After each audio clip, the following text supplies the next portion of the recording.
Hi dears, welcome to Home Queen Treats.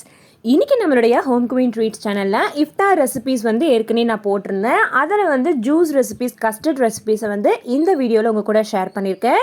கண்டிப்பாக வீடியோவை skip பண்ணாமல் பாருங்கள், உங்களுக்கு ரொம்பவே பயனுள்ளதாக இருக்கும். அதுக்கு முன்னாடி நீங்கள் இப்போ தான் நம்ம சேனலை ஃபஸ்ட் டைம் விசிட் பண்ணி பார்க்குறீங்க, வீடியோஸ் எல்லாம் பிடிச்சிருக்குன்னா மறக்காமல் சப்ஸ்கிரைப் பண்ணி பக்கத்தில் பெல் ஐக்கான் ஆப்ஷன் ஆல் கிளிக் பண்ணி உங்கள் சப்போர்ட் கொடுங்க ஃப்ரெண்ட்ஸ். ஸோ இப்போ வந்து நான் இஃப்தார் ரெசிபிக்கு பண்ண ஜூஸ் ரெசிபியை உங்கள் கூட ஷேர் பண்ணிக்கிறேன். அதாவது நம்ம எப்போதுமே வந்து நோன்பு திறக்கிறதுக்கு பொதுவாக பழ ஜூஸ் வந்து போடுவோம், அதே மாதிரி வந்துட்டு வேறு ஏதாவது சர்பத் அந்த மாதிரி போடுவோம். இந்த மாதிரி டிஃப்ரெண்ட்டாகவும் ஒரு நாள் ட்ரை பண்ணுங்கள், ரொம்பவே நல்லாயிருக்கும். அதுக்கு நான் இன்றைக்கி 1 லிட்டர் பாலில் வந்து கொஞ்சம் தண்ணி சேர்த்துக்கிட்டேன். ஸோ சேர்த்துட்டு நல்லா காய்ச்சினதுக்கப்புறம் அதில் வந்து ரோஸ் மில்க் எசன்ஸ் வந்து சேர்க்குறேன். ஓகேங்களா? ஸோ ரோஸ் மில்க் எசன்ஸ் சேர்த்துட்டு ஒரு 2 மினிட்ஸ்க்கு அப்புறம் இந்த ஸ்டவ் எல்லாம் ஆஃப் பண்ணிட்டதுக்கப்புறம் தான் நான் இது செய்கிறேன். பாலெல்லாம் ஆறுனதுக்கப்புறம் தான் செஞ்சுட்ருக்கேன். இது கூடவே வந்துட்டு நம்ம சர்பத் போடுவோம் இல்லையா, அந்த நன்னாரி எசன்ஸ் வந்து இது கூட நான் ஒரு 2 குழிக்கரண்டி சேர்த்துக்கிறேன். சேர்த்ததுக்கப்புறம் இதில் நான் எக்ஸ்ட்ரா என்ன சேர்க்குறேன் அப்படின்னா, ஜவ்வரிசி இருக்குது நம்ம வீட்டில். அந்த ஜவ்வரிசியை வேக வச்சுட்டு அதை வந்து ஒரு 2லேருந்து 5லேருந்து இல்லை 10 வரைக்குமே கூட நீங்கள் போட்டுக்கலாம். எந்த அளவுக்கு வேணுமோ அந்த அளவுக்கு, அந்த டீஸ்பூன் அளவுக்கு நம்ம போட்டுக்கலாம். ஸோ இது வந்து ஆல்மோஸ்ட் ரெடி ஆகிடுச்சு. ஸோ இது கூட நான் அடுத்தது என்ன சேர்க்க போகிறேன் அப்படின்னு சொல்லி பார்த்தீங்கன்னா, பாதாம் பிசின் அப்படின்னு சொல்லிட்டு கடையில் விற்கும். ஸோ முஸ்லீம்ஸ் நிறைய பேத்துக்கு தெரிஞ்சிருக்கும், தெரியாதவங்களுக்கு வந்து சொல்கிறேன். அது வந்து குட்டி குட்டி கல் மாதிரி இருக்கும். நம்ம தண்ணியில் ஊற வச்சோம் அப்படின்னா அது வந்து இந்த மாதிரி பிசின் மாதிரி வந்துடும். ஸோ அதையும் சேர்த்துக்கிறேன். அண்ட் ஃபைனலி இதில் என்ன சேர்க்க போகிறேன் அப்படின்னு பார்த்தீங்கன்னா, சப்ஜா சீட்ஸ்.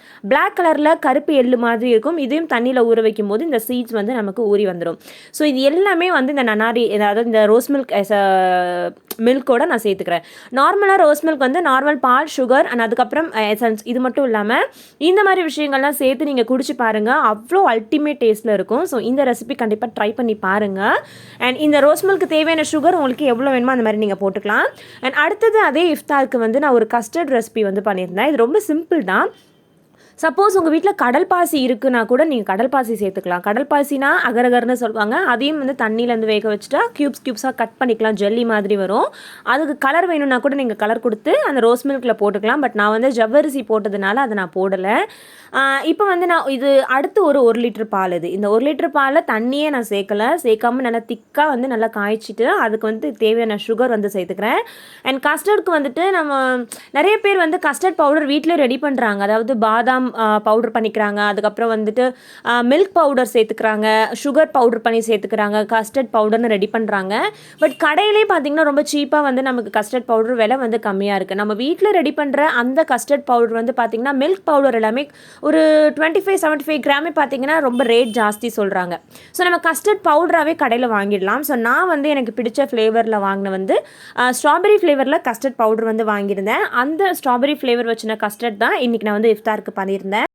ஸோ பால் வந்து நல்லா காய்ச்சினதுக்கப்புறமா அது ஸ்டவ் வந்து மீடியம் ஃப்ளேமில் வச்சுட்டு நான் இன்றைக்கி ஸ்ட்ராபெரி ஃப்ளேவர் கஸ்டர்ட் பவுடர் வந்து வாங்கியிருந்தேன். இதில் நிறைய ஃப்ளேவர்ஸ் இருக்குது. பாதாம் இருக்குது, வெனிலா இருக்குது, சாக்லேட் இருக்குது, பைனாப்பிள், இந்த மாதிரி நிறைய ஃப்ளேவர்ஸ் இருக்குது. நமக்கு எது வேணாலும் நம்ம சூஸ் பண்ணிக்கலாம். பட் எனக்கு ஸ்ட்ராபெரி ரொம்ப பிடிக்குன்றதுனால நான் அதை யூஸ் பண்ணிக்கிட்டேன்.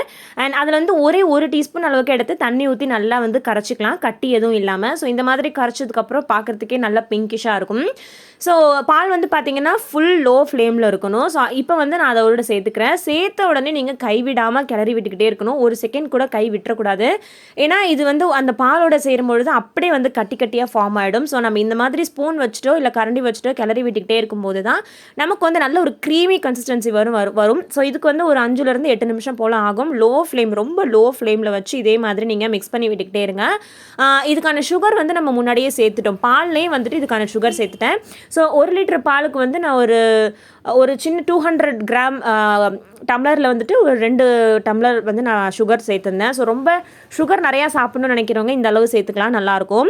ஸோ பாருங்கள், போட்ட ஒரு 2 to 3 மினிட்ஸ்லேயே இந்த மாதிரி நமக்கு க்ரீமியாக வரும். இன்னும் ஒரு 5 மினிட்ஸ் நல்லாவே இந்த மாதிரி கொதிக்க வச்சோன்னா நல்ல க்ரீமி கன்சிஸ்டன்சி வரும். ஸோ இது கூட நான் முன்னே சொன்ன மாதிரி கடல் பாசி நீங்கள் ப்ரிப்பேர் பண்ணியிருந்தீங்கன்னா அந்த க்யூப்ஸை கட் பண்ணி இது கூட சேர்த்துக்கலாம். பட் நான் வந்து இந்த ஜவ்வரிசி வந்து சேர்க்குறது எனக்கு ரொம்ப பிடிக்கும். சாப்பிடும்போது அவ்வளோ டேஸ்ட்டாக இருக்கும். இந்த கஸ்டர்ட்லேயும் வந்து நான் அந்த ஜவ்வரிசி சேர்த்துருந்தேன். ஸோ ஜவ்வரிசி வந்து எப்படின்னா, ஜஸ்ட் நார்மலாக நம்ம தண்ணியில் வந்து ஜவ்வரிசியை போட்டு ஒரு 5லேருந்து 10 நிமிஷம் வேக வச்சு எடுத்தாலே போதும். அந்த கண்ணாடி பதம் மாதிரி நமக்கு அந்த பால்ஸ் எல்லாம் வந்துடுச்சு அப்படின்னாலே ஜவ்வரிசி வெந்துடும். ஸோ பாருங்கள், இந்தளவுக்கு க்ரீமியாக இருக்கும் போது நம்ம ஸ்டவ் என்ன பண்ணிடலாம்னா ஆஃப் பண்ணிடலாம். குறிப்பாக இது ரொம்ப நல்லா ஆறணும், ஏன்னா நம்ம இதை வந்து ஃப்ரீஸ் பண்ண போகிறோம். ஸோ இது ஆறுற கேப்பில் ஜவ்வரிசி வந்து வேக வச்சு எடுத்துக்கலாம். ஸோ கடல் பாசி இருந்துச்சுன்னா பண்ணலாம், இருந்துச்சு கடல் பாசி, பட் ஜவ்வரிசி போட்டிருக்கோம், பாதாம் பிசின்லாம் நம்ம யூஸ் பண்ணதுனால கடல் பாசி நம்ம யூஸ் பண்ணலை இன்றைக்கி.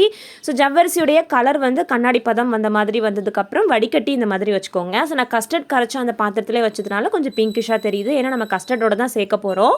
இந்த மாதிரி நல்ல ஒரு ஒயிட் கூட தெரியக்கூடாது, அப்போ தான் ஜவ்வரிசி வெந்திருக்குன்னு அர்த்தம். ஏன்னா ஜவ்வரிசி பார்க்குறதுக்கு கிறிஸ்டல் ஒயிட்டாக இருக்கும், அது வேகும்போது இந்த மாதிரி நமக்கு கண்ணாடி பதத்துக்கு வந்துடும். இப்போ வந்து இந்த கஸ்டர்ட் மில்க் நல்லாவே நமக்கு ஆறிடுச்சு. ஆறும்போது இன்னுமே நமக்கு நல்லா கெட்டியாக வரும். இந்த ஜவ்வரிசியை வந்து அதில் நான் சேர்த்துக்கிறேன். ஸோ சேர்த்ததுக்கப்புறமா மிக்ஸ் பண்ணிக்கலாம். இதில் வந்து பாதாம் பிசின் சேர்க்கலாமா அப்படின்னு கேட்டால் அவசியம் கிடையாது, ஏன்னா ஜூஸ்க்கு பாதாம் பிசின் போட்டால் தான் நல்லாயிருக்கும். கஸ்டர்ட் வந்து நம்ம ஒரு ஐஸ்கிரீம் மாதிரி சாப்பிட போகிறோம். அண்ட் இப்போ வந்து ஏதாவது ஒரு டீ கப், உங்களுக்கு எந்த ஷேப்பில் உங்கள் வீட்டில் கப் இருக்கோ அதில் வந்து இந்த மாதிரி ஃபில் பண்ணிக்கலாம். இதை வந்து நீங்கள் ஃப்ரீசர்லையோ இல்லை நார்மல் ஃப்ரிட்ஜில் வச்சுட்டு ஃப்ரீஸ் பண்ணும்பொழுது உங்களுக்கு நல்ல ஒரு கஸ்டர்ட் வந்து ரெடி ஆகிடும். ஸோ இதுவுமே பார்த்தீங்கன்னா இஃப்தாருக்கு ரொம்பவே நல்லாயிருக்கும். அண்ட் குறிப்பாக வந்து இந்த மாதிரி நார்மலாக ஜூஸு நார்மலான விஷயங்களை விட இந்த மாதிரி கொஞ்சம் டிஃப்ரெண்ட்டாக பண்ணும்போது வீட்டில் இருக்கிறவங்களுக்கும் நோன்பு வச்சுக்கிறவங்களுக்கும் இது சாப்பிட்றதுக்கு ரொம்பவே நல்லாயிருக்கும். ஸோ இந்த 2 juice recipe plus custard recipe உங்களுக்கு பிடிச்சிருந்தா மறக்காமல் வீடியோக்கு ஒரு லைக் கொடுத்துட்டு உங்கள் ஃப்ரெண்ட்ஸ் அண்ட் ஃபேமிலிக்கு வாட்ஸ்அப் ஃபேஸ்புக் மூலிமா ஷேர் பண்ணி கொடுங்க. நீங்கள் இப்போ தான் ஃபஸ்ட் டைம் நம்ம சேனல் பார்க்குறீங்கன்னா மறக்காமல் சப்ஸ்கிரைப் பண்ணி பக்கத்தில் பெல் ஐக்கான் ஆப்ஷன் ஆல் கிளிக் பண்ணி உங்களுடைய சப்போர்ட் கொடுங்க. இந்த வீடியோ பார்த்ததுக்கு நன்றி. தேங்க்யூ ஸோ மச் ஃபார் வாட்சிங் திஸ் வீடியோ. வேறு ஒரு நல்ல கண்டென்ட்டோட நெக்ஸ்ட் நான் உங்களை மீட் பண்ணுறேன். தேங்க்யூ ஸோ மச் ஃபார் வாட்சிங் this video. Take care all. By.